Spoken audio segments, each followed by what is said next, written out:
जो मानवता है, जो मानव जीव है, वो विलुप्त ना हो जाए, वो बनाए रखने के लिए संभोग बहुत जरूरी है।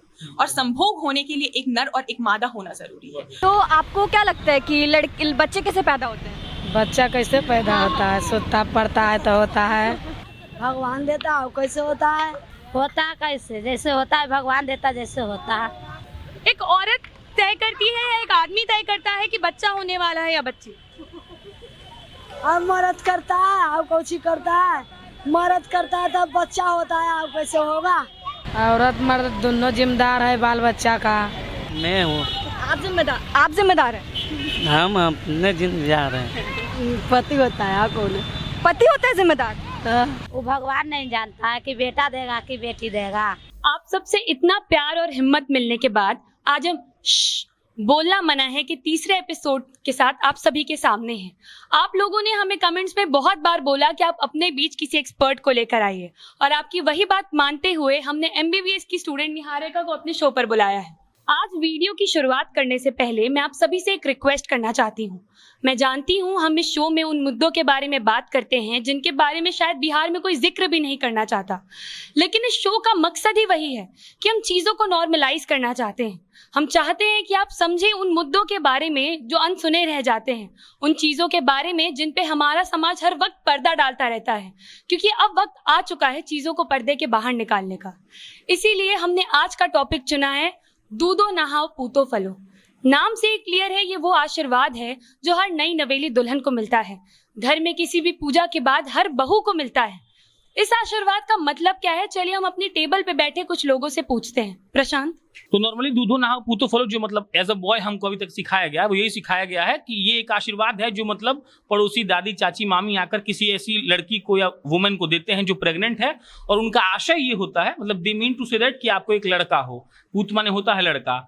तो अब इस जैसा कि हमारा टॉपिक यही है कि प्रेग्नेंट मतलब हम बात कर रहे हैं कि बच्चा पैदा होता है कि बच्ची पैदा होता है, तो ये पहला ही हम ये मतलब इसे ऐसी विडंबना वाले समाज में जी रहे हैं जो पहला ही आशीर्वाद मिलता है कि तुमको लड़का ही हो, इतना ही समझते हैं हम। मोहित, आप हमें इसके बारे में क्या समझा सकते हैं? बस इसका मतलब यही है कि एक जो प्रशांत ने बताया एकदम वैसा ही है कि इसका मतलब ही होता है कि हाँ, जो आशीर्वाद मिलता है तो माना जाता है कि बेटे के आने का मतलब खुशी होता है। अब जैसे सोहर भी होता है, तो अब भले लड़कियों के लिए सोहर गाया जा रहा है मॉडर्न टाइम में, लेकिन पहले सोहर होता था तो खुशी में सोहर गाया जाता था। जुग जुग जिया सुललनवा वाला आप लोगों ने सुना होगा सब लोगों ने। तो बच्चों के लिए ही गाया जाता था, बच्चियों के लिए ऐसा कोई कॉन्सेप्ट ही नहीं था हमारे समाज में कि बच्ची आई तो सोहर गाया जाए। तो मतलब बच्चे के आने की खुशी एक अलग मतलब एक मेंटालिटी बनाई गई थी कि एक अलग खुशी होती है, तो यही दर्शाता है हमें। सृष्टि, क्या आपको ऐसा लगता है कि हमारे समाज में बेटों को बेटियों से ऊंचा दर्जा दिया जाता है? ये कोई पूछने वाला क्वेश्चन नहीं था, बट आप पूछ ले तो बता देते हैं कि हाँ, हमेशा हर जगह किसी से भी पूछ लो, चाहे वो खुद के पेरेंट्स ही क्यों ना हो, एक समय पे आपको बता देते कि हाँ, लड़का इम्पोर्टेंट होता है। मतलब किसी भी तरह छोटी सी चीज से भी आपको बता देते हैं। शैली, आपको ऐसा लगता है कि हमारे समाज में ये जो फर्क है, ये फर्क क्यों है? इसके बारे में आप हमें कुछ बता सकती हैं? लड़कों को पावर माना जाता है फैमिली में बहुत सारी जगह, और फिर मैंने ऐसा भी सुना है कि लड़के जो हैं वो अपने जो पूर्वज होते हैं, जो मर गए होते हैं या जो, उनको श्राद्ध देते हैं, और कहा जाता है कि वो लोग जो उनकी आत्मा को खुशी मिलती है, उनकी आत्मा को शांति मिलती है जब उन्हें श्राद्ध दिया जाता है। तो बेटों के हाथ से। अग्नि तो खैर अलग चीज है, वो तो था ही एक पिंडदान। हाँ, पिंडदान, उनसे उन लोगों को खुशी मिलती है जब लड़के देते हैं। फिर एक और मेरे पास टर्म है जितिया, एक फेस्टिवल है जो मनाया जाता है, वो भी मैंने सुना है कि वो भी लड़कों के ही प्रोटेक्शन के लिए, लड़कों के ही आने की खुशी के लिए मनाया जाता है, माँ बेटे के लिए। हाँ, तो कहीं ना कहीं डिस्क्रिमिनेशन हमारे समाज में बहुत साफ साफ नजर आता है। मोहित, आप मुझे थोड़ा ये बताइए कि समाज में ये बेटा होना इतना जरूरी क्यों है? अब देखिए, अभी धर्म के हिसाब से भी इन्होंने जिक्र किया कि अब पिंडदान का इन्होंने जिक्र किया, अंतिम संस्कार का जिक्र किया। इसके साथ पुराने समय से एक ख्याल चला आ रहा है हमारे भारत के पूरे समाज में, मैं किसी एक धर्म की बात नहीं कर रहा हूँ, पूरे के पूरे धर्म में, कि बेटा रहेगा तो पिता की जो व्यवसाय है, खेती है, बाड़ी है, जो भी है उसे संभालेगा। वृद्धावस्था में सबसे जरूरी चीज है कि वृद्धावस्था में बेटा अपने मम्मी पापा का सेवा करेगा, अपने माँ बाप का सेवा करेगा। उनका लाठी कहा जाता है कि बेटा बाप का लाठी होता है, तो एक धारणा है। इसके साथ एक बड़ा प्रसिद्ध लोकगीत मुझे याद आ रहा है कि बेटियों की विदाई उदाई के समय साथ गाया जाता है कि एक चुटकी सेनुरा लगाते ए बाबा बेटी हो जाई पराई। तो जो एक गीत है ना लोकगीत में, गीत को बुरा नहीं कह रहा हूँ, मतलब कहा जा रहा है कि एक चुटकी सिंदूर लगाने के बाद बेटी पराई हो जाती है, वो इस घर की रही नहीं जाती है। तो शुरू से एक लोकगीत के माध्यम से भी हमने इसे प्रमोट किया, प्रमोट नहीं किया बल्कि एक सही बात है कि जो होता था उसे देखकर लोकगीत गाया जाता था। तो वही चीजें हैं, जो ख्याल है, जो मेंटालिटी है, वो इसी हिसाब से ढली हुई है। ये तो हुई इस टेबल पे बैठे लोगों की समझ। अब हम आपको एक झलक दिखाते हैं उन लोगों की समझ की जिनके लिए हम एक्चुअली ये वीडियोस बना रहे हैं। आज जनता जंक्शन की टीम ऑफिस छोड़कर ग्राउंड पे खड़ी है और यहाँ आ जाना इसलिए जरूरी था क्योंकि हम हमने बोलना मना है, जिस चीज के बारे में बात कर रहे हैं उसकी हकीकत हमें यहीं से मिलेगी। तो शुरुआत करते हैं इनसे। चाची, आपके कितने बच्चे हैं? मेरा 4 गो बच्चा है, 4 बच्चा। कितने बेटे हैं, कितनी बेटियां हैं? 2 बेटा 2 बेटी। मेरा 4 गो है, 3 गो लड़का 1 गो लड़की। 4 गो बेटा है और बेटियां? बेटी है 3 गो। 2 गो। बेटा बेटी क्या है? 2 गो तो बेटा बेटी है। एक बेटा एक बेटी। हाँ। तो आपको क्या लगता है कि बच्चे कैसे पैदा होते हैं? बच्चा कैसे पैदा होता है? सोता पड़ता है तो होता है। भगवान देता है, कैसे होता है? होता है कैसे? जैसे होता है भगवान देता, जैसे होता है। एक औरत तय करती है या एक आदमी तय करता है कि बच्चा होने वाला है या बच्ची? अब मर्द करता है, अब कौची करता है? मर्द करता है तब बच्चा होता है, अब कैसे होगा? औरत मर्द दोनों जिम्मेदार है बाल बच्चा का। मतलब जिम्मेदार, मतलब जैसे बेटी होती है तो वो तो औरत के शरीर से रहती है, तो आपको क्या लगता है इसके लिए कभी आपको जिम्मेदार ठहराया गया कि तुम्हारी वजह से लड़की हुई है? मेरा बदन से लड़की होता है। हाँ। तो आपको कभी जिम्मेदार ठहराया गया कि क्योंकि तुम्हारी वजह से ऐसा कुछ हुआ है? मेरा कोई नहीं है। आपको क्या लगता है बच्चे के लिए जिम्मेदार कौन है? मैं हूँ। आप जिम्मेदार हैं? हम अपने जिम्मेदार हैं। पति होता है, कौन है? पति होता है जिम्मेदार? क्यों, ऐसा क्यों? ऐसे कैसे होता है? वो भगवान नहीं जानता है कि बेटा देगा कि बेटी देगा। अच्छा, आप ये बताइए, कभी आपको आपके मर्द ने ये कहा है कि उसे बेटा चाहिए बेटी नहीं? कुछ भी हो जाए, बेटा चाहे बेटी, कुछ भी हो जाए। अच्छा, तो आपके मम्मी पापा ज्यादा किसको मानते हैं, बेटे को या बेटे को? बेटा को मानता है, बेटियों को मानता है, दोनों को मानता है। आपको कभी फर्क महसूस नहीं हुआ कि आपके भाई को ज्यादा माना जाता है, ऐसा कुछ? हाँ, भाई को मानता है ज्यादा। नहीं, हम लोग बेटा खोजते हैं, बेटी नहीं खोजते हैं। क्यों? बेटी से आगा ब्याह कहाँ से करेंगे, शादी कहाँ से करेंगे? गरीब आदमी है, रहे के साधन नहीं है, खाए का साधन नहीं है, तो हम बेटी का शादी कहाँ से करेंगे? वही के मारे बेटा हम लोग खोज रहे हैं। आपको बच्चा के लिए कभी फोर्स किया गया है? हाँ, सोचता तो है, हम बालो चाहे तो मार खाते हैं। मार खाती है आप? किस लिए? लड़ाई होता है, फिरता है। कौन मारता है आपको? पति है, कौन पति, सास ससुर। अच्छा, आप ये बताइए कि जब आप लोगों में से किसी को बच्चा होने वाला है तो आप लोग क्या चाहते हैं, बेटा हो या बेटी? वो पेट में अब कोची हो, बेटा चाहे बेटी हो, फिर भी एक अपनी इच्छा तो होती होगी ना? हम लोग खोजते हैं बेटा। क्यों? खुशीने के लिए। किसके लिए? खुशनामा के लिए। बेटी नहीं कर सकती है? नहीं। क्यों? हम लोग बेटी नहीं चाहते, बेटी में तिलक चलता है। बेटी पैदा इसलिए नहीं करता है, माँ बाप की दहेज देगा और सोना चांदी देगा, तो माँ बाप का पैसा कहाँ से आएगा दहेज देने के लिए? अच्छा, आपकी बस्ती में कैसा माहौल है, बेटे ज्यादा हैं या बेटियां? बेटी ज्यादा है। जैसा कि अभी आपने देखा जमीनी हकीकत कि लोग ये जानते ही नहीं है कि बच्चा या बच्ची कैसे होता है, लोग बस इसको ऊपर वाले की देन समझते हैं। तो देखा आपने, समझ में आया आपको कि आज इस मुद्दे के बारे में बात करना क्यों जरूरी है? ये जो लोग हमें ये बता रहे थे कि बेटा क्यों होता है और बेटी क्यों होती है, चलिए हम निहारिका से समझते हैं कि ये बेटा और बेटी आखिर डिसाइड होता कैसे है। सबसे पहले मैं ये बोलना चाहूंगी कि हमारे समाज में ये धारणा है कि जो माँ होती है, जो औरत होती है, उसकी गलती के कारण बेटा नहीं हो रहा है या उसमें कुछ कमी है जिसके कारण वो अपने परिवार को संतान नहीं दे पा रही है, पुत्र नहीं दे पा रही है।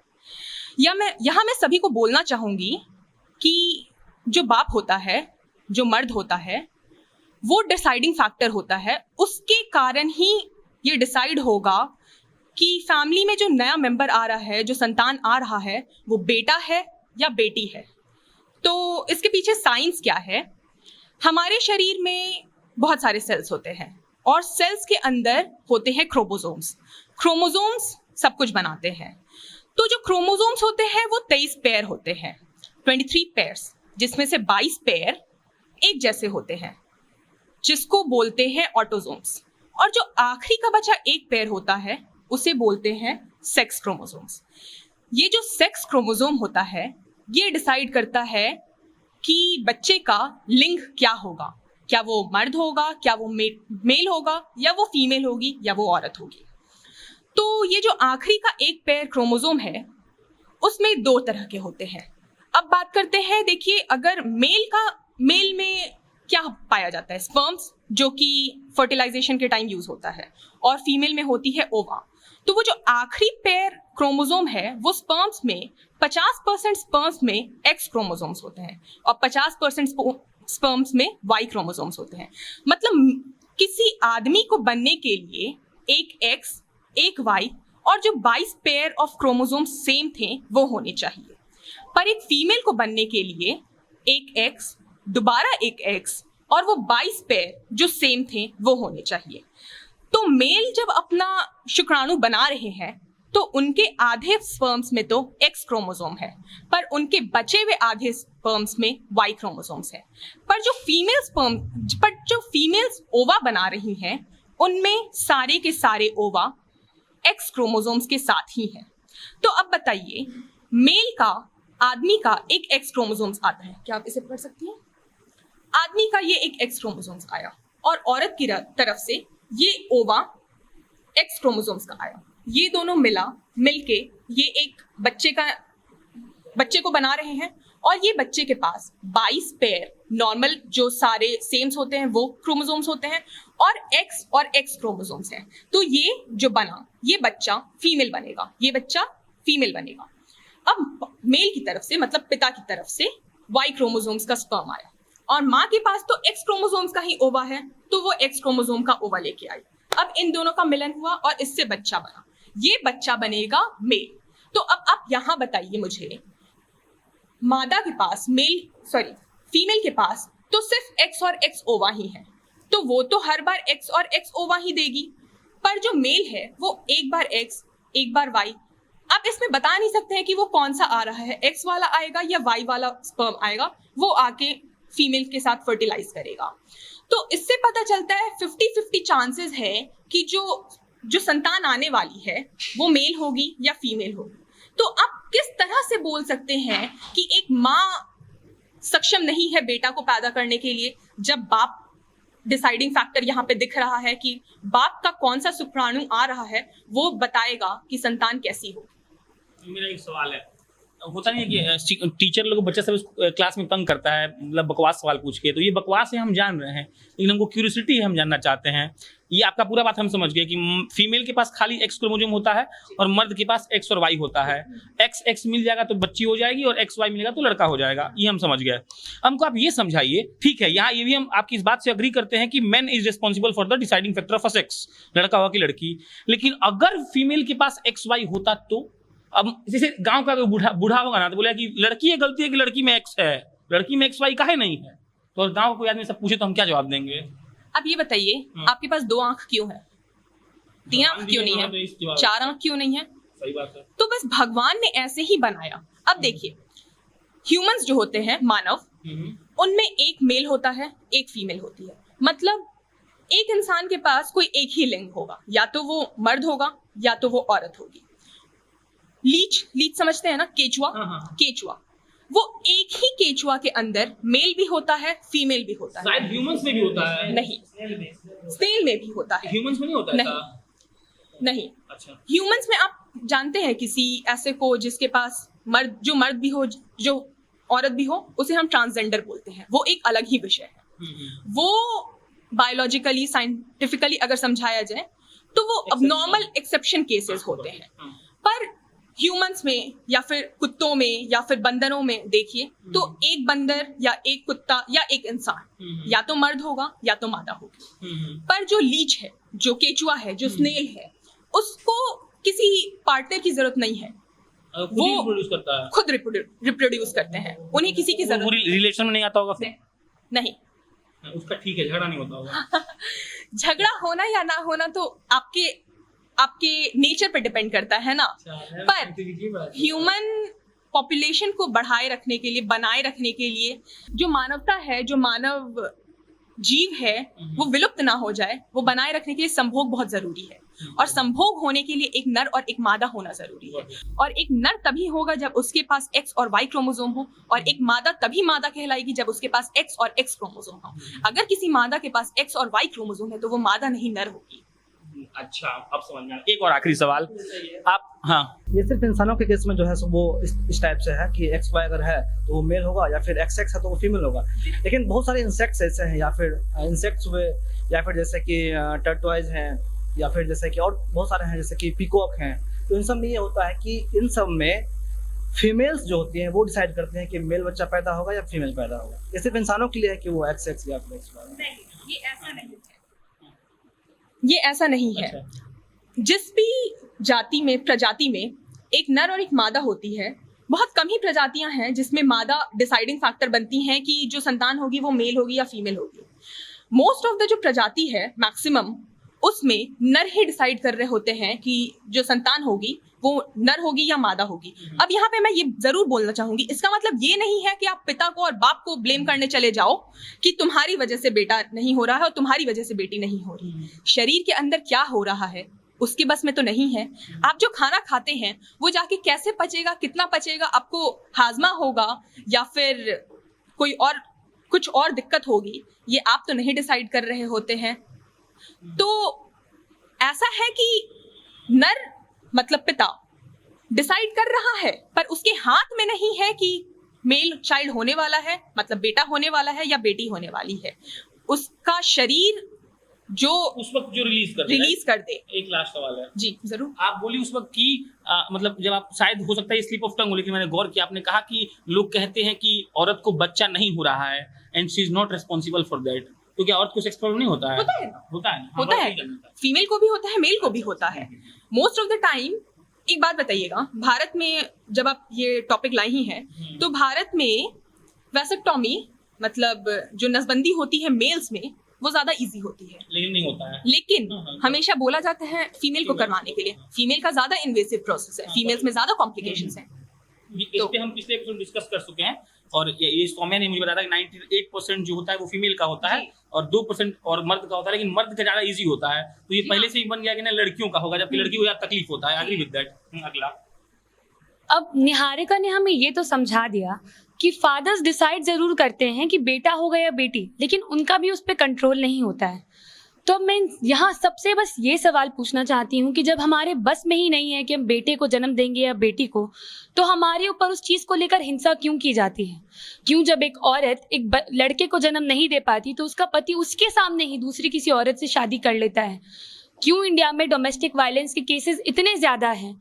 और क्यों गर्भ में ही बेटियों को मार दिया जाता है? अमन, आप इस बारे में कुछ बता सकते हैं हमें? देखिए, बात यह है कि इन सब के जो केंद्र में है ना वो जागरूकता है। जितने भी आदमी वीडियो देख रहे हैं उसमें बहुत सारे ऐसे होंगे जिनको पता नहीं होगा कि एक्स क्रोमोसोम क्या होता है, वाई क्रोमोसोम क्या होता है, मेल के अंदर क्या होता है, फीमेल के अंदर क्या होता है। इसलिए जब लोगों को पता ही नहीं है, और जब लोग की मेंटेलिटी ये है कि अगर औरत के गर्भ में बच्चा अगर पैदा हो रही है, अगर वहीं से डेवलप हो रहा है, वहीं से सब निकल रही है, और मर्द का सिर्फ योगदान थोड़ी देर के लिए है, कुछ सेकंड के लिए, तो फिर माना यह जाता है कि औरत जो है वही रिस्पॉन्सिबल है इन सब चीज़ों के लिए। और इसीलिए पिछले मतलब गांव के जो क्षेत्र हैं वहाँ पर औरतों पर अत्याचार होते हैं कि मतलब वो फीमेल चाइल्ड क्यों प्रोड्यूस कर रही हैं, मेल चाइल्ड क्यों प्रोड्यूस नहीं कर रही हैं। तो अब तो ये चीज़ें क्लियर हो ही गई है ना शायद सबको कि कौन रिस्पॉन्सिबल है या कौन नहीं है। वैसे रिस्पॉन्सिबिलिटी की बात तो करनी ही नहीं चाहिए, क्योंकि लड़का हो या लड़की सेटिस्फैक्शन होना चाहिए लोगों को। पर फिर भी मैं ये जानना चाहती हूँ कि आखिर लड़कों की इतनी डिमांड क्यों है? क्यों लोग चाहते हैं कि लड़के ही हो? या अब हमने वो अनवांटेड प्रेगनेंसी में पॉपुलेशन ग्रोथ के बारे में बात की थी, उसमें हमने कहा था कि 2 बच्चे होने चाहिए ज़्यादा से ज़्यादा। उसमें भी ये मेंटालिटी की है कि अगर पहली लड़की हो गई तो उसके बाद किसी भी तरह से लड़का ही चाहिए। क्यों? आखिर ऐसी मेंटालिटी क्यों है? क्योंकि ऐसी मेंटालिटी इसलिए है क्योंकि हमारा समाज ये सोचता है बेटा होगा तभी तो परिवार का नाम होगा ना, बेटा ही तो वंश चलाएगा, बेटी तो पराया धन होती है, वो तो चली जाएगी, वो तो दूसरे के घर का हिस्सा बन जाएगी। तो अगर मान लीजिए किसी परिवार को 2 बेटी होती है तो उस परिवार का तो वहीं खत्म हो गया, परिवार का नाम तो वहीं खत्म हो गया, क्योंकि बेटियां तो ससुराल चली जाएंगी। तो हमारा नाम बना रहना चाहिए ना, हमारा वर्चस्व समाज में बना रहना चाहिए, तो बेटा होना तो उसके लिए जरूरी है ना। कि मैं अपने हिसाब से नहीं, मैं ऐसे जनरली पूछ रही हूँ कि अगर ऐसी सोच है लोगों की कि बेटा जो है वंश आगे बढ़ाएगा, तो ये तो सच है, तो फिर इसमें गलत कहाँ है? अगर बेटा तो सच में वंश आगे बढ़ा ही रहा है, तो क्या आप सिर्फ बेटे से वंश आगे बढ़ा लेंगी? क्या सिर्फ 2? Now you are debating topic, please. मतलब हम रिपीट कर दे रहे हैं द सेम क्वेश्चन, मतलब एक्चुअली मेरा और उसका दिमाग लगता मिल गया। हम ये आप प्लीज, और फिर मैं बोल रहा हूँ, मैं इस अपने आप को सही प्रूफ करने के लिए बिल्कुल नहीं पूछ रहा हूँ, मुझे समझना है। जैसे मेरी बहन मान लीजिए है, उसकी शादी हो गई, वो बेचारी चली गई, वो बहुत अच्छी है, वो मेरे पापा मम्मी से मतलब वो अपने पापा मम्मी से मिलने आती है, उसका पति उसको अलाउ करता है, मेरे पापा मम्मी उसके घर जाके रहते हैं, सब कुछ सही है। But the child of her, वो उसके पति के होंगे, उनका जीन उसमें आएगा, if I am not wrong, बिल्कुल सही है हम। उनके जो उसके दादा दादी होंगे, माने कि मेरे मतलब मेरी बहन के पति के माता पिता, तो वो तो वहां रह गए। बट जो मतलब मान लीजिए कि हम प्रशांत हैं, तो अब हम मर गए, मेरी बहन ही सिर्फ एक रही, हम बाप है मेरी बेटी एक ही थी, हम तो मर गए, तो मेरी बेटी तो मेरे घर आके मेरा मतलब वो वंश नहीं ना बढ़ाएगी, बेटा होगा तभी ना आगे उसका नाम चलेगा, वरना आप मतलब आपका तो क्रोमोसोम मतलब जीन है वो तो चला गया किसी और में ना। मेरी आपने अगर मेरी बहन है तो क्या ये गलत है? मतलब हमको समझाइए ना थोड़ा। हम ये नहीं बोल रहे हैं कि लड़कियां इनकेपेबल हैं, हम ये बिल्कुल नहीं बोल रहे हैं कि girls are insufficient to follow a family. हम बस ये पूछ रहे हैं कि मतलब आपको लगता है कि सही में वंश आगे बढ़ाने के लिए लड़का चाहिए, ये पूछ रहे हैं हम बस। आप ये बताइए, वो जो आपकी बहन थी, मैं आपकी बहन हूँ, मेरे में XX क्रोमोसोम्स है, मेरा एक X क्रोमोसोम तो मेरे पिता से आया है। अब इतना साइंटिफिकली भी कैन नॉट होना यार, अब इतना साइंटिफिकली तो अब इसे आप ये बताइए, हमारा समाज ऐसा करके रखा है ना कि लड़कियां बेटे के घर जाती हैं, ऐसा क्यों नहीं है कि बेटे अब लड़कियों के घर आते हैं? तो वंश तो वैसे देखिए, मैं आप सबसे बस एक चीज कहना चाहती हूँ, बेटा वंश आगे बढ़ाता है, बेटी वंश आगे बढ़ाती है, मुद्दा आज का वो है ही नहीं।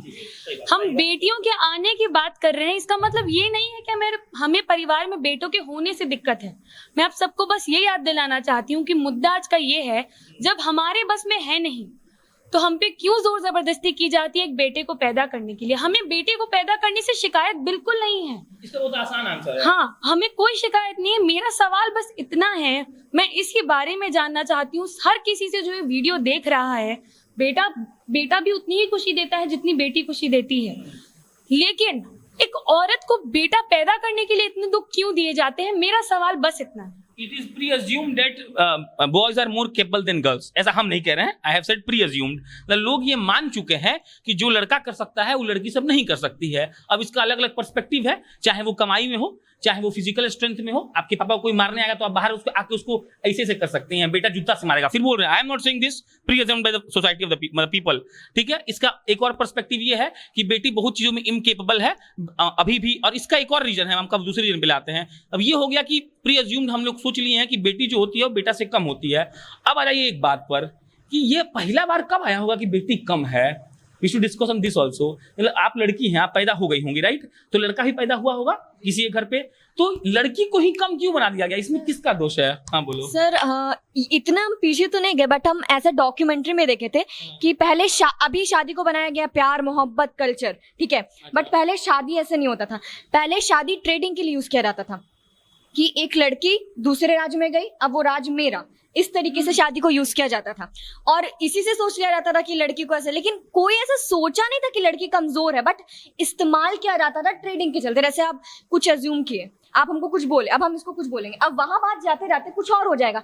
उसी तरीके से लड़की को ट्रेडिंग की तरह यूज किया जाता था, और धीरे धीरे हमारे तक आते आते अब ऐसा प्रूफ कर दिया कि ये लड़की कुछ कर ही नहीं सकती।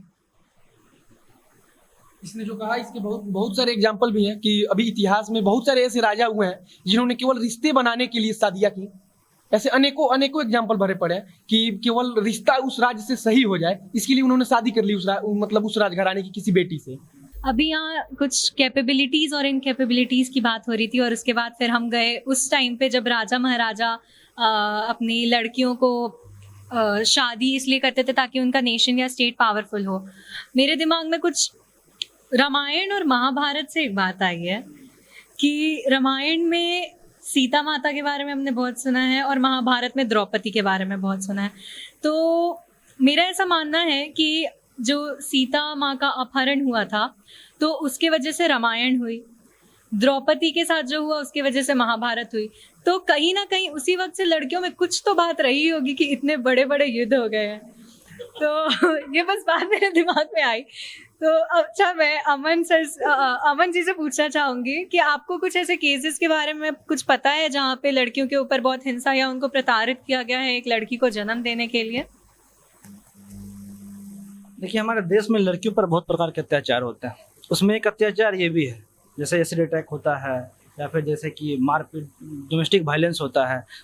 बहुत सारे ऐसे केस हैं जिसमें ये सब चीज़ कॉमन है। जैसे कि अगर लड़की को मतलब सिर्फ लड़की पैदा हो रही है तो घर से बाहर निकाल देना, या फिर जैसे दूसरी शादी कर लेना। मेरे चाचा ने भी दूसरी शादी की है क्योंकि उनको पहली जो पत्नी थी उनसे उनको संतान की प्राप्ति नहीं हुई थी, इसलिए उन्होंने दूसरी शादी की थी। हाँ, और बहुत सारे ऐसे उदाहरण हैं। जैसे कि क्या होता है कि अब मान लीजिए कि अब तो बेटी पैदा हो गई, बेटी अब बहुत कोशिश लोग करते हैं, अगर बेटा पैदा नहीं हुआ तो फिर जो बेटी होती है वही फिर आगे बढ़ती रहती है। अब एक केस ऐसा था कि राजस्थान में एक केस है। उस घर में 4 लड़कियां थी और उसका कोई भाई नहीं था। हालांकि 4 लड़कियां थी, तो आप यहाँ पर इस चीज़ को ये समझ सकते हैं कि 4 लड़कियां क्यों हो गए। मतलब कि माता पिता को ये लगा कि कभी ना कभी तो बेटा हो ही जाएगा, तो इसलिए इस वजह से 4 लड़कियां हो गई। फिर जब 4 लड़कियां हो गई तब माता पिता को लगा कि अब शायद पैदा नहीं करना चाहिए, तो 4 लड़कियां रहीं। और फिर जब वो पली बढ़ी, जब बड़ी हुई, तो क्या हुआ कि 2012 ईस्वी में क्या हुआ कि उनके पिताजी को लकवा मार गया। लकवा मार गया तो वो डिसेबल हो गए, वो बिछौने पे आ गए और कुछ काम नहीं कर पा रहे थे। तो इन लड़कियों ने, जो 4 लड़कियां थी उनकी, उन्होंने उनका जो खाना पीना को जो होता है या फिर काम करके कमा के पैसा लाना, सब उन्होंने किया। मरने के बाद जब वो मर गए, उसके बाद जब उनको जलाने की बात आई या फिर उनको कंधा देने की बात आई, तो जैसे ही उनके घर पे लाश रखी हुई थी, तो और जैसे ही वो बन के आया बांस वाला जिस पे रखा था लाश को, तो फिर ये लड़कियां चारों आ गई कि हम कंधा देंगे। तो हुआ कि समाज में पूरी तरीके से विरोध हो गया कि लड़की कैसे कंधा देगी, या तो लड़का कंधा देता है। फिर समाज के विपरीत जाकर उन सभी ने कंधा दिया। और फिर शमशान जब वो लाश जाती है, और शमशान जाने के बाद जब होता है कि मुखाग्नि कौन देगा, क्योंकि ऐसा होता है कि जिस घर में लड़की नहीं होती है उस घर में किसी रिश्तेदार का बेटा या फिर चाचा का बेटा जो होता है वो सब करता है। तो फिर उन लड़कियों ने मुखाग्नि भी दी। इसके बाद उनका परिणाम ये हुआ कि उनको समाज से निकाल दिया गया। उसके बाद होता यह है कि मुखाग्नि देने के बाद या फिर जब आप शमशान से आते हैं, तो राजस्थान में एक रिवाज है कि वहाँ एक सामुदायिक भवन होता है जहाँ पर वो लोग स्नान करते हैं। उन लड़कियों को वहाँ स्नान करने भी नहीं दिया गया। उसके बाद वो सब जब घर आई हैं, और क्या होता है कि जैसे कि किसी घर में कोई मर जाते हैं तो उस घर में खाना नहीं बनता है कुछ दिनों के लिए, और जो आसपास के पड़ोसी होते हैं वो लोग खाना खिलाते हैं। इन लोगों को किसी ने खाना भी नहीं दिया। इन लोगों के लिए सामुदायिक भवन बंद कर दिया गया ताकि वहाँ पर वो नहा पाए। उसके बाद समाज के जितने भी लोग थे, बाकायदा इस पर पंचायत बैठी है, और पंचायत बैठने के बाद उन सभी लड़कियों को समाज से काट दिया गया। हालांकि बाद में जब पुलिस की इन्वॉल्वमेंट हुई और मीडिया ने इस बात को उठाया, तब जाकर के उसको जो है सो फिर समाज में एक्सेप्ट किया गया। ये केस है। मेरा एक सवाल है इसमें कि सभ्यता ज़्यादा ज़रूरी है या फिर बदलाव ज़्यादा ज़रूरी है? क्योंकि कहीं ना कहीं ऐसा देखा जाता है कि अगर हम बदलाव ला रहे हैं तो हम अपनी सभ्यता भूलते जा रहे हैं। देखिए, मैं कुछ बोल देता हूँ कि देखिए, सभ्यता उतनी ही जरूरी है। अपनी संस्कृति, अपनी सभ्यता है तभी हम हैं। अब सभ्यता में किस बदलाव की जरूरत है? जैसे कि सती प्रथा चलता था, बदलाव की जरूरत थी। बहुत ही अच्छे तरीके से हमारे समाज ने इसमें बदलाव किया, खत्म हो गया सती प्रथा। तो जो चीजें गलत हैं बस उसे बदलनी चाहिए। सभ्यता पे, संस्कृति पे, इस पे कोई उंगली नहीं उठा सकता है, क्योंकि ये हजारों साल से चली आ रही चीज है और चलती रहेगी। और एक और चीज मैं कह देना चाहता हूँ कि अभी आप जब वैदिक काल में जाएंगी तो ऐसी कई सारी कुरीतियां हैं जो अब जा करके समाज में आई हैं, उस समय पे नहीं थी। यानी कि जो हमारा ओरिजिनल, जो असली हमारी संस्कृति है, उसमें कई सारी कुरीतियां नहीं थी, अब जा करके आई हैं। अब जैसे कास्ट वाली सिस्टम जो है, तो ये भी उस समय नहीं थी, अभी को जाकर आ गई है। तो इन सब चीजों को अगर बदला जा सकता है तो बहुत ही अच्छी बात है, बदलना चाहिए। इस पे मैं ये बोलना चाहूंगी कि बदलाव ही सच्चाई है, क्योंकि ठहरा हुआ पानी भी सड़ जाता है। तो अगर आपको बढ़ते रहना है तो बदलाव को तो आपको स्वीकारना ही पड़ेगा। बदलाव का एक उदाहरण मेरे पास है, सबसे बड़ा उदाहरण है ये, और पूरा दुनिया इसका साक्ष्य बन चुका है।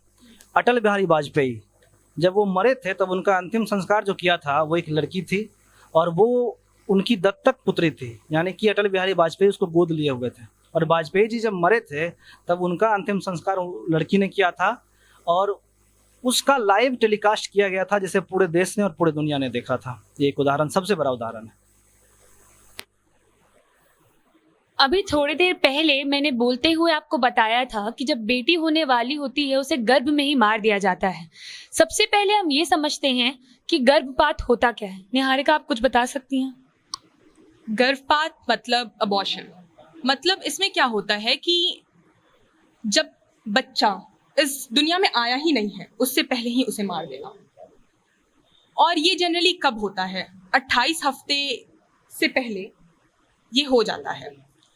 तो ऐसा करने का जरूरत क्यों पड़ा था? क्योंकि लोग बेटियों को बोझ मानने लगे थे। तो वो चाहते थे कि हमें गर्भ में ही पता चल जाए कि बेटा होने वाला है या बेटी होने वाली है, और अगर बेटी होने वाली है तो गर्भ में ही उसे मार दिया जाए। तो ये बहुत ज़्यादा बढ़ने लगा भारत में, और इसके कारण सेक्स रेशियो जो है वो बहुत बुरा हो गया था, बहुत ज़्यादा बुरा। गर्भ में ही मार दिया जाता था, जिसके कारण हमारे समाज में लड़कों की संख्या लड़कियों के मुताबिक बहुत ज़्यादा बढ़ती जा रही थी। सेक्स रेशियो एक बहुत ही इंपॉर्टेंट मुद्दा रहा है, और मैं मोहित से रिक्वेस्ट करूंगी कि आप मुझे इंडिया का करंट सेक्स रेशियो जो है और बिहार का जो सेक्स रेशियो है उसके बारे में अभी कुछ बताएं। जी, मैं सबसे पहले तो ये कहना चाहूँगा कि यूनिसेफ की एक रिपोर्ट है, उस रिपोर्ट में कहा गया है कि जब से मान लीजिए कि इन सब चीज़ों को देखा जा रहा है, रिकॉर्ड बनाया जा रहा है, तब से अब तक 5 करोड़ महिलाएं पूरे भारत में केवल गर्भपात के चलते इस दुनिया में आ ही नहीं पाई, इस दुनिया से गायब है। 5 करोड़, जो एक बहुत बड़ा संख्या होता है। और इसके बाद से मैं बता देता हूं कि यूनिसेफ के अनुसार 100 पुरुषों पे इसमें भारत में जो करंट सिचुएशन है 2011 के अनुसार 100 में 93 से भी कम स्त्रियां हैं। और अभी मैं आपको बिहार का डेटा बता देता हूँ। बिहार में हालांकि गोपालगंज जो है सेक्स रेशियो में बहुत ही ज्यादा सक्षम है, सबसे आगे है, और गोपालगंज से हमें लगता है सीखना चाहिए, पूरे बिहार को सीखना चाहिए। फिलहाल जो बिहार का जो टोटल आबादी है उसमें महिलाओं की संख्या 47.86% है, यानी कि सेक्स रेशियो वाकई में पिछड़ा हुआ है बिहार में। और एक चीज ध्यान देने वाली है, और बिहार को वाकई में इसके लिए तारीफ होनी चाहिए, बिहार के लोगों की होनी चाहिए, कि 2001 से 2011 के बीच जो सेक्स रेशियो है वो तो सुधार हुआ है देश में, लेकिन जो चाइल्ड का सेक्स रेशियो है, जिसे बाल लिंगानुपात कहते हैं हम लोग, उसमें पूरे देश में बहुत ही ज्यादा गिरावट देखी गई है, यानी कि स्थिति बिगड़ी है। लेकिन बिहार एकलौता राज्य है जो मतलब बाल लिंगानुपात में 1000 से ज्यादा का रेशियो है इसके पास। 2001 से 2011 के बीच का रिकॉर्ड है। तो ये तारीफ वाली चीज है कि बिहार हाँ इस चीज को अब मेंटालिटी बदल रहा है। तो इसके लिए जितनी तारीफ हो सकती है सरकार की जानी चाहिए, सरकार के साथ साथ समाज के भी। मेरा क्वेश्चन ये भी है सबसे कि क्या सिर्फ फीमेल का फोर्टिसाइड होता है? कुछ ऐसा केस तो जरूर होगा जिसमें मेल का फोर्टिसाइड भी होता होगा। आप लोग क्या सोचते हैं इसके बारे में? मेल फोर्टिसाइड और फीमेल फोर्टिसाइड, आपने पूछा कि मेल फोर्टिसाइड भी तो होता होगा। देखिए, 2 अलग अलग टर्म है, एक होता है फोर्टिसाइड, एक होता है अबॉर्शन। अबॉर्शन का मतलब भी वही हुआ एक तरह से, आप देखिए तो, कि बच्चे को दुनिया में आने से पहले मार देना। अब मान लीजिए किसी बच्चे में, किसी मेल बच्चे में कोई ऐसी बीमारी होने वाली है जन्म के बाद, मतलब उसके जीन्स ऐसे हैं कि वो जन्म लेने के बाद 5 साल, 6 साल, 10 साल के उम्र के बाद मर जाएगा। और वो जो 5 साल, 10 साल का उसका जीवन होगा वो भी बहुत कठिनाइयों से भरा होगा। तो क्या उस बच्चे को दुनिया में लाना चाहोगे? ये तो आपने बहुत एक्सेप्शन बोला। अच्छा, क्या नहीं, अच्छा क्या मतलब दुनिया में एक भी ऐसे पेरेंट नहीं होंगे? मेरा क्वेश्चन ये भी है अगला कि मतलब दुनिया में एक भी ऐसे पेरेंट नहीं होंगे जो लड़कियों के लिए लड़कों का फोर्टिसाइड करवाते होंगे? क्या ऐसा केस नहीं है कहीं भी? मैं सबसे पहले आपने जो भी पूछा कि मेल फीटिसाइड भी होता होगा, मैं आपको यहाँ क्लैरिफाई कर दूं, अबॉर्शन और फीटिसाइड में डिफरेंस होता है। अबॉर्शन होता है जब आपको बच्चा ही नहीं चाहिए, आपके रीजंस कुछ भी हो सकते हैं, आप हो सकता है उस बच्चे के लिए तैयार नहीं हो सकता है एक अनएक्सपेक्टेड चाइल्ड हो, कोई भी रीजन हो सकता है, वैसे केसेस में आप अबॉर्शन करा लेते हैं।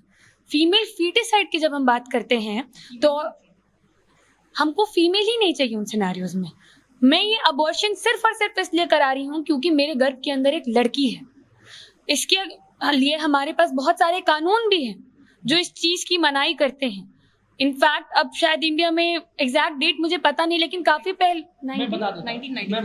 1994 में, जैसा निहारिका बता रही है, हमारे पास एक रूल भी आ चुका था कि आप बच्चे का सेक्स नहीं जान सकते उसके जन्म लेने से पहले। लेकिन जैसा कि लास्ट वीडियो में मोहित ने बहुत अच्छे से समझाया था, पर्दे के पीछे ये सारे काम होते हैं। तो सर मेल फीटिसाइड के केसेस नहीं आते, अबॉर्शन होते होंगे जरूर, मैं मानती हूँ, क्योंकि अगर होता मेल फीटिसाइड भी एक मुद्दा होता अपने आप में, तो फीमेल फीटिसाइड की मैं और आप बात नहीं कर रहे होते। पढ़ के आती तो बेहतर होता। हालांकि जो बोलने जा रहे हैं वो बिल्कुल झूठ है, हम इससे अग्री नहीं करते हैं, but what I am going to say it is a data of NCRB, और ये एक संस्था है, आपको पता होगा।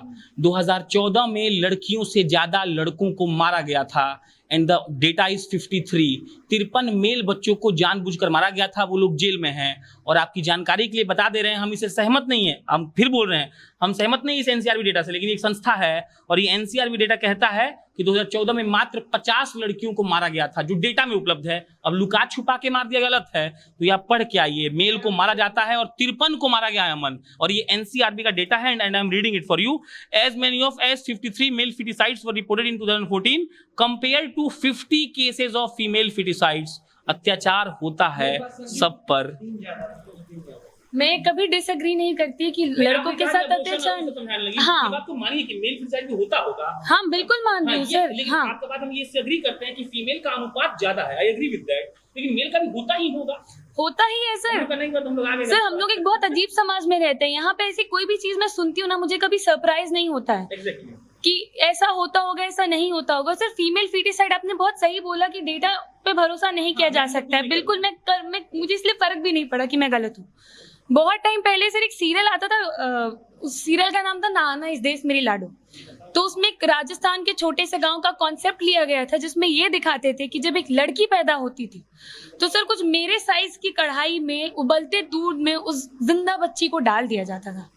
ये सर केसेस ऐसे हैं कि रिपोर्ट भी नहीं होते, तो मैं कैसे किसी डेटा पे भरोसा करूं, क्योंकि कोई ऑफिसर खड़ा नहीं है जो एक्चुअली ध्यान दे रहा है कि इन छोटे छोटे गांव में, बिहार के एक छोटे से कोने में क्या हो रहा है क्या नहीं। आप और मैं इस टेबल पे बैठकर ये जानते हैं कि वो बात हो रहा है, लेकिन जैसे डेटा देके अभी प्रशांत ने मेरा मुंह बंद करा दिया। मेरे पास वो डेटा नहीं होगा कि मैं आपको ला के दूं, क्योंकि वो केसेस रिपोर्ट ही नहीं हो रहे, जब लोग उसके बारे में खुद चल के बता ही नहीं रहे, क्योंकि वो लोग खुद ऐसे काम कर रहे हैं। तो कोई डेटा कभी सामने आएगा ही नहीं जो आपको एक्चुअली बता पाए कि ये चीजें सच में कितनी ज्यादा हो रही है। मेरे पास संयुक्त राष्ट्र का एक डेटा है, मैं आपको बता दूं कि उसने कहा है, अनुमान लगाया है, एक आंकड़ा है कि संयुक्त राष्ट्र की तरफ से कहा गया है कि प्रतिदिन भारत में 2000 लोग कन्याओं का गर्भपात होता है, प्रतिदिन 2000। अंदाजा लगा लीजिए, संयुक्त राष्ट्र का कहना है, आंकड़ा है, हो सकता है कुछ इधर उधर हो, लेकिन पूरा गलत नहीं हो सकता है जी। कौन जिम्मेदार है इसका? किसका? यही कि 2000 मान लीजिए कि रोज 2000 प्रतिदिन 2000 कन्याओं का गर्भपात हो रहा है। इसमें कहीं ना कहीं लोगों की सोच की गलती तो है ही, लेकिन कहीं ना कहीं जो मेरे को ज्यादा लगता है वो सिस्टम की गलती है, क्योंकि जैसा कि कहा जाता है ना कि पीछे के दरवाजे से या पर्दे के पीछे से जो भी काम हो रहे हैं, तो उस काम को रोकना तो ज्यादा जरूरी है। हम लड़कियों को इतना मतलब रिप्रेजेंटेबल बना दे कि लोग, मैं उस पे अभी आने वाली थी, वो बात नहीं, एक्चुअली मैं कुछ और कह रही थी कि गांव वगैरह के एरिया में कहा जाता है जागरूकता होनी चाहिए, लड़कियों को आगे आना चाहिए, पर कहीं ना कहीं गांव में तो अभी तक वो सोशल मीडिया पहुंचा ही नहीं है जो हमारे पास है। हम अभी अगर हमारे साथ कुछ इनजस्टिस होती है हम उसको सोशल मीडिया पे फ्लैश कर सकते हैं, पर गांव के लोगों के पास तो अभी तक पहुंचा ही नहीं है। और अगर लड़कियों को ऑलरेडी इतना दबाया जाता है, तो क्या आपको लगता है कि अगर गांव की कोई लड़की आगे आती भी होगी बोलने के लिए, तो आपको नहीं लगता कि उसको कितने लोग दबा देते होंगे कि तुमको कुछ बोलना ही नहीं है। और एक बात है कि खुद लड़कियों के अंदर इतना डर बैठा दिया जाता है कि अगर उनके साथ उनके ससुराल वाले कुछ इंजस्टिस कर रहे होते हैं तो वो अपने खुद के पेरेंट्स को फोन करके नहीं बोल पाती हैं कि मेरे साथ ऐसी ऐसी चीजें हो रही हैं। क्योंकि आज ही मैं सुबह एक शॉर्ट फिल्म देख रही थी, कॉन्वर्सेशंस, ठीक है, उसमें ही मैंने देखा था कि एक लड़की थी जिसके पेट में बच्चा था और उसको कहीं ना कहीं से पता चल गया था कि उसके पेट में एक लड़की है, और उसके हस्बैंड ने उसको सीढ़ियों से धक्का दिया है। उसके हस्बैंड ने उस पर डोमेस्टिक वायलेंस जो भी वो कर सकता था उस पेट में पल रही बच्ची को मारने के लिए, उसने वो सब कर दिया। इवन मैं आपको बताऊं कि उसके लड़के की माँ ने उस औरत को जो गर्भ से है उसको मनहूस कहा, और साथ में वो लड़की जो अभी तक इस दुनिया में आई ही नहीं है उसको कह दिया कि ये लड़की मनहूस है जिसके वजह से इतनी सारी चीजें हो रही हैं। अमन कुछ बात दे सकते। ये तो अपने फिल्मों की बात की, हालांकि फिल्में समाज का आईना होती हैं, लेकिन फिर भी कल मैं एक पढ़ रहा था, क्योंकि मेरा एक सुबह सवेरे कार्यक्रम आता है इसमें मैं आपको बिहार की 5 मिनट खबर बताता हूँ। तो उसके दौरान मैं ये पढ़ रहा था कि एक लेडीज थी, उसको उसके पेट में बच्ची थी, पता चल गया था पिछले गेट से, क्योंकि अगला गेट तो बंद हो चुका है, तो पिछले गेट से पता चल गया था कि लड़की है। तो उसका पति उसके पेट में इतना मुक्का मारा कि जब तक मतलब वो बच्ची मर नहीं गई तब तक उसको मारता रहा मुक्का। एक बात मुझे याद आई, कल ही मेरी सौम्या से बात हो रही थी और उसने मुझे बताया कि उसका घर था कहीं पुराना और उसने अपनी गली में देखा था बहुत पहले कि कूड़ा फेंकते हैं ना जहाँ पे, वहाँ पर एक पॉलिथीन में, सौम्या ने मुझे बताया कि उसने देखा था कि एक छोटी सी मरी हुई बच्ची पॉलिथीन में फेंकी हुई थी। पॉलिथीन भी नहीं सर, ये बहुत पहले की बात है, शायद मैं 4-5 में रही होंगी। हमारे घर के वो सारी गली का कचरा एक जगह जहाँ डाला जाता है, तो हमारे घर के बाहर वो डस्टबिन था, तो उसमें एक दवाई का डिब्बा था सर, कुछ इस माइक के साइज का रहा होगा। हम लोग कोचिंग जा रहे थे, हम लोग निकल रहे थे कोचिंग के लिए, तब वहाँ बहुत मीडिया वगैरह और भीड़ हो गई थी।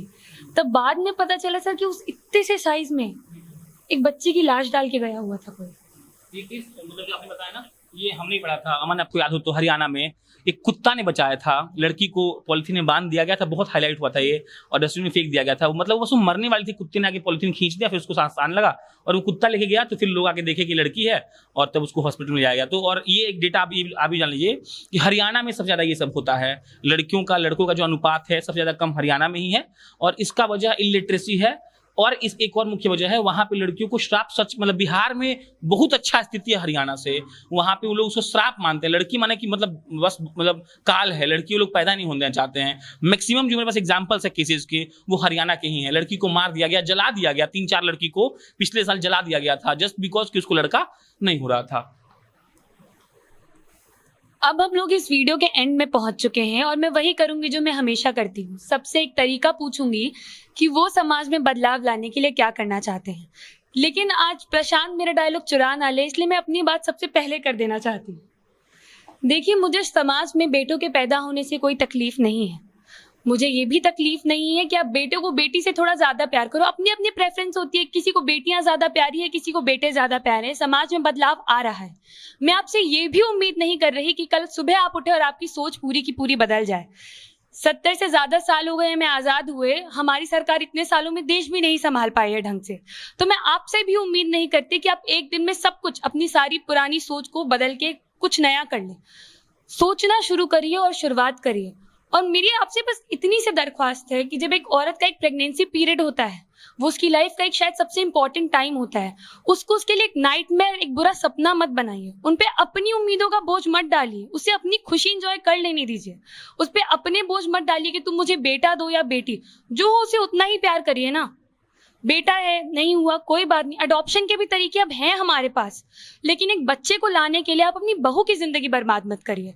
अब माइक पास होता रहेगा और टेबल में हर कोई बस अपनी अपनी एक राय बताता रहेगा कि इस बारे में सरकार को, लोगों को क्या करना चाहिए। देखिए, बदलाव और जागरूकता की जहाँ तक बात है, तो ये बदलाव और जागरूकता ये ऐसा नहीं है कि अभी 10 साल पहले से ऐसा हुआ है कि अब लड़की को हम पैदा नहीं करेंगे, मतलब पैदा नहीं करेंगे, सिर्फ मर्द पैदा होंगे, ऐसा नहीं है। ये हमको लगता है कि एक इंडिविजुअल की अपना सोच है, मतलब मेरी अपनी मेंटलिटी हो सकती है कि हमको लड़का चाहिए, लड़की चाहिए। ऐसा इसलिए है क्योंकि झांसी की रानी जब पैदा हुई थी, पता नहीं, हमको याद नहीं किस वर्ष में पैदा हुई थी, तो उनके माता पिता ने उनको बचपन से घुड़सवारी में या फिर जैसे कि तलवार चलाना होता है, ये सब उन्होंने सिखाया। तो ये पर्सनल मेंटलिटी है कि मतलब हमको बेटी को पैदा करना है या फिर बेटा को पैदा करना है। और जहाँ तक जागरूकता की बात है कि पर्सनल सोच कैसे बदलेगी, तो समाज को और विकसित करने का ज़रूरत है। थोड़ा सा और फ्रैंकनेस आना चाहिए, थोड़ा सा और महिलाओं के ऊपर जिम्मेदारी बढ़ानी चाहिए, थोड़ा सा और उनको परखना चाहिए कि मतलब कितना वो अच्छा कर सकती हैं। इन सब के साथ साथ बदलाव कुछ हो सकता है। पिछले कुछ वर्षों को देखें तो वाकई में स्थिति थोड़ी सुधरी है, लेकिन अभी और सुधार की जरूरत है। हालांकि मैं फिर से याद दिला देना चाहता हूं कि राष्ट्रीय जो आंकड़ा है, 1 से 6 वर्ष के बच्चों में 2001 से 2011 के बीच में लिंगानुपात यानी सेक्स रेशियो घटा है। तो इसके लिए हमें और तैयार रहना पड़ेगा। सरकार ने जो 1994 में कानून लाया, 2003 में फिर उसमें कुछ संशोधन भी किया गया, उसको जरूरत है कि अच्छे से लागू किया जाए, क्योंकि शायद हमें लगता है नहीं हो रहा है लागू, पिछले दरवाजे से सब कुछ हो रहा है। तो पिछले दरवाजे को बंद करना बहुत जरूरी है और इसके साथ लोगों को अपनी सोच भी बदलना उतना ही जरूरी है। पहले तो एक डेटा के हिसाब से मैं बता रही हूँ बस कि हर तीसरी औरत जो है हमारी कंट्री में वो फिजिकल और सेक्सुअल वायलेंस फेस करती है, ठीक है। उसके बाद मैं ये कहना चाहूँगी, जैसे मैंने अभी कहा कि हम नॉर्मली बात कर लेते हैं कि आगे बढ़ना चाहिए, पर वही मेरी सोच अभी भी वहीं अटकी पड़ी है, शायद मुझे जवाब भी नहीं मिला उसका, कि अगर रूरल एरियाज़ की बात हम लोग करते हैं तो वहाँ तो लोगों को इतना, लड़कियों को इतना दबा दिया जाता है, उनके पास सोशल मीडिया भी नहीं है उतना प्रॉपर कि वो अपनी बातों को रख सकें। पहले तो ये वहाँ पे ये सब चीज़ें आनी चाहिए, सिस्टम में सुधार आना चाहिए और सबसे पहले पिछला दरवाज़ा बंद करना चाहिए। एक शास्त्र में मैंने एक श्लोक पढ़ा था अभी कुछ देर पहले कि यत्र नार्यस्तु पूज्यन्ते रमन्ते तत्र देवता, यानी जहाँ औरतों की पूजा होती है वहीं देव बसते हैं। तो इस बात को समझना चाहिए लोगों को, और सिस्टम सच में बहुत कानून धर्म से जुड़ा है। तो कन्या पूजन देखिए नवरात्र में, अच्छा, नवरात्रि में कन्या पूजन तो पूरा का पूरा एक लड़कियों को सम्मान देने का है, देवी का रूप माना जाता है। तो फिर यही है कि धर्म से जोड़ा जाएगा तो कहीं बुराई नहीं है। धर्म में हमें कहीं शिक्षा नहीं देता कि नहीं लड़कियों को मार दो, बल्कि धर्म तो हमें यही दिखाता है कि इज्जत करो, वो देवी की रूप है। तो यही बात है। एक और पॉइंट मेरे को ध्यान में आया, केरला में एक गांव है, मुझे याद नहीं आ रहा है उसका नाम, पर केरला में एक गांव है जहाँ पे लड़की पैदा होने पे पेड़ लगाए जाते हैं। एक लड़की पैदा होने में 100 या 1000 पेड़ लगाए जाते हैं। तो इससे आप लड़कियों को भी देवी या फिर लड़कियों को भी अच्छा स्थान दे रहे हो और साथ में हमारे पर्यावरण को भी बचा रहे हो। तो ऐसी चीजें बिहार में भी हो सकती हैं। हम फिर से वही बोलेंगे, आदमी ढीठ है, उससे कुछ नहीं होगा। बस सरकार को कुछ करना चाहिए, या फिर जो डॉक्टर सब है उसी को कुछ करना चाहिए, क्योंकि ढीठ है यार। अब तुम्हारे पास कोई पूछने वाला लड़का या लड़की, तो उसको प्यार से मत बताओ, वो डांट का भाता ही सुनेगा, या फिर उसको डायरेक्ट पुलिस के मतलब स्टेशन में ढकेल दो, पुलिस स्टेशन में ढकेल दो। बस यही करो, तभी आदमी सुधरे, क्योंकि नहीं सुधर सकता है आदमी, नहीं सुधरेगा। कुछ भी कर लो, या फिर बहुत भगवान में बिलीव है तो भगवान से डरो, ठीक है। इस पे मैं बोलना चाहूंगी, भगवान का ही तो सहारा लिया जाता है बताने के लिए कि लड़का होने वाला है लड़की, अगर लड़की होने वाली है तो लक्ष्मी माँ के चरण छू दो, अगर लड़का होने वाला है तो गणेश जी के चरण छू दो। और यहाँ सिर्फ डॉक्टरों की गलती नहीं है, या मैं नहीं बोलूंगी कि डॉक्टरों की गलती है, यहाँ समाज की गलती है कि वो पूछ क्यों रहा है कि मुझे क्या होने वाला है। और ये रातों रात बदलने वाली चीज नहीं है, जागरूकता के साथ ही बदलाव आएगा। समाप्ति की तरफ है हम। तो एक शेर है कि कितनी सीता रेल पटरियों पर खून का बीज बो जाती हैं, कितनी गीता गंगा मैया में डूब कर मर जाती हैं, कोई कुएं में गिरकर तो कोई ऊंची मीनार से, कौन गिनेगा इनकी संख्या रोज पढ़े अखबार से। The day people will start thinking कि लड़का और लड़की वह चीज है जो हाँ लड़का में है वो लड़की में भी है। The day a father will think that कि हम अपनी बेटी को शर्ट पैंट और टाई पहना के ले जा सकते हैं, चाहे लहंगा पहना के, जैसे बेटा को फख्र से प्रेजेंट करते हैं, तो ये सब खत्म हो जाएगा। जागरूकता से बेहतरी के लिए जरूरत ये है कि हम यही सोच लें कि लड़का और लड़की मतलब कुछ अदर नहीं होता है। बाकी ठीक है। आज की वीडियो में इतना ही।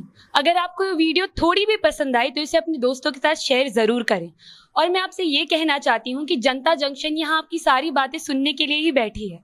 अगर आपको ऐसा लगता है कि कोई ऐसा मुद्दा है जिसके बारे में हम लोगों को खुलकर बात करनी चाहिए, तो हमें आप इंस्टाग्राम, ट्विटर, फेसबुक के कमेंट्स, आप हम तक अपनी बात कैसे भी पहुँचा सकते हैं, क्योंकि कोई और सुने ना सुने, जनता जंक्शन ज़रूर सुनेगी। अगले एपिसोड में फिर मिलते हैं किसी नए मुद्दे के साथ। मैं हूं सौम्या राठी, कैमरे के पीछे हैं अंकित शर्मा, और आप देख रहे हैं बोलना मना है।